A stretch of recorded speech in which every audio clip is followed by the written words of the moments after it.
Now onto the corridor. This area hasn't had that big of a change, so I did have the shelves put in when I moved in, but I have finally like arranged them, styled them. Pretty happy about this. So my washing machine is still here. This whole wall is going to be green, including the shelves, including the backing, so really excited for that paint transformation.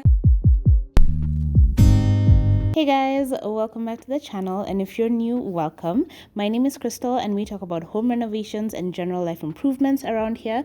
If that's something you're into, click subscribe and come back every Friday for new videos, and apparently maybe every Monday, because I'm thinking of switching to a 2-day posting schedule as opposed to like attempting to do it once a week, so wish me luck. A couple of changes coming to the channel, a couple of changes happening in my life, so I know a lot of people don't really read the community posts, which is why I put it there, but we will be talking about it openly and honestly on this channel, so I am excited to dive into what 2020 is going to end up looking like. In the meantime, I do have quite a few renovation videos from last year that never made it onto the channel, and this is one that I had promised the longest time ago. So it is the continuation of the laundry room transformation. I think I mentioned it in one of my videos at some point that getting the water hooked up to the washing machine was such a process, was such a headache, and I had watched a bunch of other videos to like guide me on how to do it, and still it was a bit of a nightmare. So I hope this very short video is actually useful to you and like guiding you on how to set yours up and not wasting money on those under sink tap things if you don't have to, because yeah, that was kind of frustrating. First, of course, I have to show you the before, because when we first moved into this house, we've been on this journey for a minute, but when we first moved into this house, I did have my older washing machine, and I did previously want to stack up 2 shelves on top of it just to like hold all the products and everything. So that's what I had negotiated with my movers to do, and that is what they've done here, which is absolutely wonderful.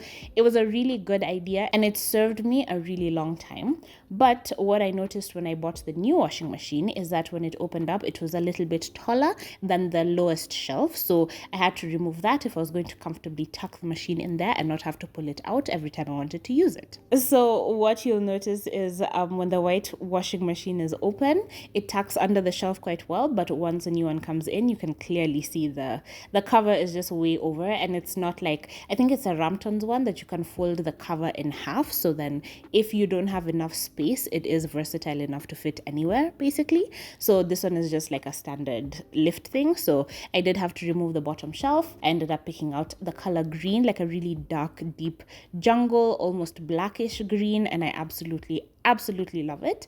But I was going to be painting the wall brackets, MDF, like the wooden shelves, as well as the cables. One thing that I made sure to install, like literally the first thing that I did, was installing a socket where the washing machine would be. And this came in so handy because one time I hadn't put in the drain on the machine properly, so water exploded everywhere when the pressure of like draining it came up. And if my socket was lower, or if my machine was attached to an extension cable that was on the floor, it would have flooded and probably shorted it and just caused a whole bunch of problems. A whole mess of warranty issues would have to be dealt with. So I was really grateful to have taken the advice and put the socket higher than the machine, so I definitely recommend investing in that. So the socket was the first best decision that I made. Second one took a little bit of learning, because I really wanted to find sort of a way to get water that didn't involve like digging into the walls and putting in new plumbing, or getting a pipe directly connected from the water tank, because for whatever reason that just felt like a really big project to me and I didn't want to get into it. But eventually that is what we ended up doing, because you'll see in one of these clips there's actually a pipe like snaking over the top of the doors, and it actually went over the doors towards the washing machine and then also towards the sink. So I have actually installed one of those washing machine taps underneath the sink area, but it ended up just being a complete waste of money, because even with all the pressure that tap removes, it still wasn't giving me a lot of pressure in the machine. So that's my one complaint with this machine, is that it doesn't take in water at a very high speed, so it takes quite a while for it to fill, and I was trying to like sort out that issue. So I eventually agreed with my plumber that we should just get water straight from the water tank in the ceiling, So that's that green pipe that you're seeing going up to the ceiling. So yeah, I got the plumbing done on that permanently, so that even when I move out and a tenant comes in, they're able to also connect their machine without an issue. It's not something that I have to like leave with, or something that even a future tenant can even try to leave with, you know. So what I really wanted is for that whole wall to be symmetrical, which is why painting the wall brackets, painting those